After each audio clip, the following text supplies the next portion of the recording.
looking back at the game and the way McKenzie played, how'd you feel like, he obviously didn't take a lot of shots downfield. Was that a product of what they were giving you guys? And how'd you overall grade it? Yeah, I mean, we wanted to take shots down the field, but I mean, we called 5 shots and penalties. We were 0 for 5 for negative 30 yards on those shots via penalties. So we kind of had to taper down those shots as the game went along, just because of the negatives they were causing for us. But I thought McKenzie played well. He extended plays. You know, that was something that I wanted to see him do. And there were, I mean, some extended plays where he got out on a 3rd down and scrambled, made a guy miss and got the 1st down. And a few busted plays. He extended one to Wyatt Rector, one to Malik McLean. I mean, there's about 4 to 5 that he extended plays on and got us into a good situation.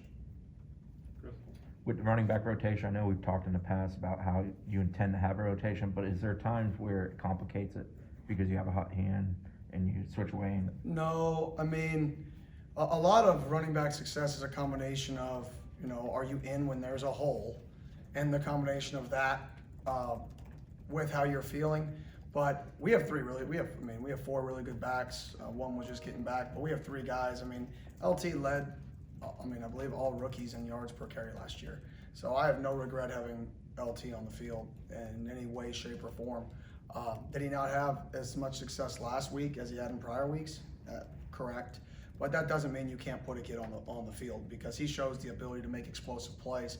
And once again, when you're in a game where you have one series with negative 45 yards of penalties, right? You better put people on the field that can go for 20 and 30, because you're not going to be able to consistently drive the ball and move the ball down the field with 6-yard runs. 6 and 7-yard runs become 2nd and 13 and 3rd and 14 when you're in those situations.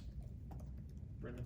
Okay, there was, and it might be part of the drive you're talking about with penalties, but there was a drive where both quarterbacks were used at the same time. What did you see from, I guess, that grouping, and is that something that you think you guys can build on and move? Yeah, I mean, forward? that grouping, that was second drive. We started out of our own end zone. First 2 plays, we had a few MAs, and then we got out of the end zone. McKenzie extended a play, threw the ball to McLean, put the 2 quarterback grouping on the field, had a productive run, came right back, had a productive sprint out, came right back, and then got a holding penalty. So, I mean, I don't think that had anything to do with the grouping. I think that had everything to just do with you got a penalty, and now we're at 2nd and 18 again.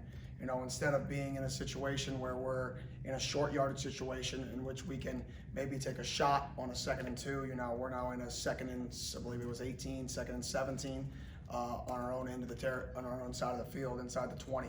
So I don't really think that had anything to do with the grouping. That is something we're probably going to continue to do, just to utilize skill sets. And they aligned how we prepared for it. We just, penalties, can't get penalties. Kenny, several short yardage situations did not go how you guys planned out. Was it MAs? I mean, how correctable are these things? And I'm assuming this will be a point of emphasis this week. Right? Yeah, that was you take all the negative in the game. I mean, we only ran 35% of our plays were run with all 11 guys doing the right thing. And that's the emphasis that I've got to clean up as a coach. I got to make sure we get all 11 guys doing the same thing, whether we call 4 plays in the game or we call 40 plays. We got to have all 11 guys doing the exact same thing. And on those plays, that was the game. We had 5 plays, which I rule as short yardage or goal line. All 5 plays were negative plays in those situations. Part of those were MAs. We had 2 MAs on those situations. We had one MA, we had a bad track, and then a few of those times we just we got pushed back a little bit on those situations, or maybe we didn't stay on the double team long enough on a tight end wing situation. But we got to put our players obviously in a better position to succeed in those situations. The week prior we were really good in those situations. Whereas Notre Dame, we were touchdown when we got in those situations, first downs. And this week was obviously the polar opposite. Kirk. You talked a lot about getting behind the chains last year, setting up 2nd and longs, and obviously penalties played a role in that again. I guess, was it different stuff or the same stuff kind of setting you in the situations? I mean, McKenzie talked about how you're probably not going to beat many teams when you're constantly in situations like that. Just how tough can that make things? Oh yeah, I mean, you guys saw it. It makes it nearly impossible. I mean, when no team is going to be successful getting a first down, gain of 15, nope, 2nd and 20. All right, get another first down, penalty, 2nd and 25, right?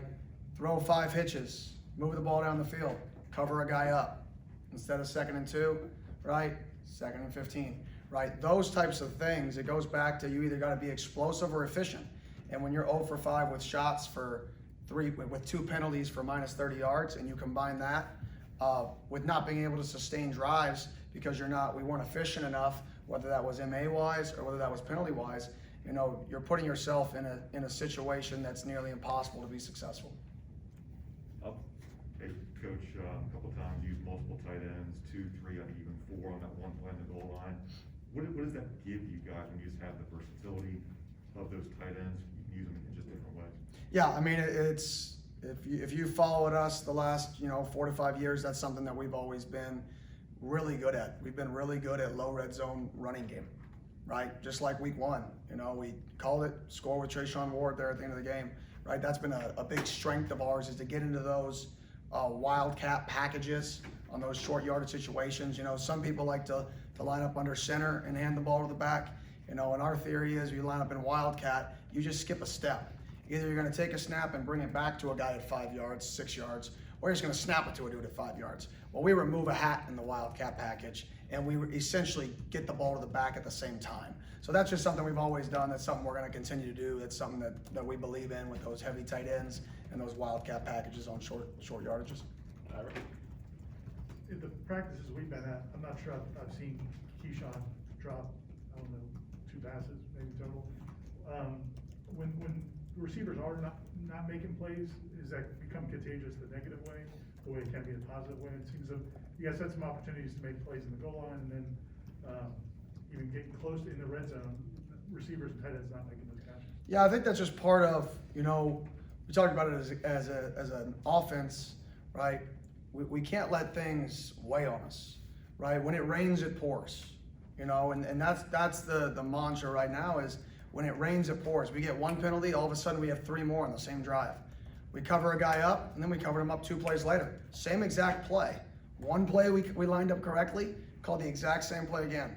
The next play, we line up incorrectly. The exact same play, right? And I think that just goes to, we have to understand in those pressing moments, we've got to stay calm. I felt like not having that success early, Keyshawn's made 1 billion plays this offseason, as you alluded to. And that drop, I think everybody just kind of deflated everybody a little bit, and then it made everybody a little bit nervous of, oh man, well, I got to make the next one. I have to make the next one. Really, just status quo. Just go do what we've done every day in practice. Go do what we did week 1, which is move the ball down the field and have success. And I think we just pressed a little bit, and it caused some of those. Down the stretch in that game, was Jordan Travis available, and was there consideration of switching up quarterbacks, or were you guys riding with Milton to the end? Yeah, I mean, we felt like McKenzie did a good job managing the game, delivering the ball. I mean, they're essentially playing drop 8, deep quarters the entire game, just forcing you to throw underneath routes over and over again, and he was doing that. I mean, he was efficiently moving the ball down the field until we got into bad situations. He was dealing the ball left and right, hitches, stick routes, until we got into the 2nd and 17s and the 2nd and 18s of the world. And obviously, when you face a team that forces you to do that, right, that's the game. They're challenging you. Can you not make mistakes? That's all it is. They're literally just saying, can you go out there and execute for 8 consecutive plays? And if you can, you'll score. If you can't, you won't. And it's not a challenge. It wasn't a lack of challenge. They didn't come up and challenge us. They challenged us mentally to just go out there and execute. And me as a coach didn't get our guys prepared enough to get that executed. Kenny, did they defend you the same way they defended you last year? Was it basically the same type of defense? And do you expect, like you're talking about with defenses moving forward to maybe challenge you guys to hit a bunch of passes in a row and do little things? If Jordan is in the game, do you foresee it changing the way people defend you? Because you talk about, him being on the field might be the reason Corbin has the 90-yard run, because it opens something up. I guess as a coordinator with 10 games still left to go, how do you do all this calculus in your head to figure out what you want to do at that position? Yeah, there's no doubt that when Jordan's on the field, I mean, he's a threat to make a play, not just in the running game, but in the passing game. He's thrown that he's proven time and time again when he's been in the game to be productive and to be successful. So there is time that you have to put him on the field and utilize him, but at the same token, I think the key for us as an offense is to play how we played in the second half of game one, which is efficient. We can be, and we showed that we can be that week one, that second half, a really good offense. That's what I told our guys. We can show we can be a really good offense. We can move the ball on people. It wasn't like we were getting this last week TFL negative. That wasn't the MO. The MO was we'd have success penalty. And then we may have success MA, right? And so for us, the staff, it's about, all right, can we limit what we're doing so we can get all 11 guys doing the right job? Because if we get all 11 people doing the right job, we average 8.9 yards per carry, or per play, when we had all 11 people doing the right job. So that's the challenge, and that is the only challenge, is getting 11 people to do the right thing and to play hard. Because I do not think offensively, I don't think there was a lack of effort. I thought our guys played hard. Now, did we play a little bit pressed like we alluded to earlier? I think so. I think, early in the game, we got a little bit pressed and got a little bit nervous when that happened. And that's something that our guys we gotta overcome and grow past that as an offense, but as a whole, we just gotta live in a world of efficiency. And you can't do that with 70% of over 70% of your plays, not 11 guys doing the same thing. Anything else for Coach? Okay. Thank you, guys.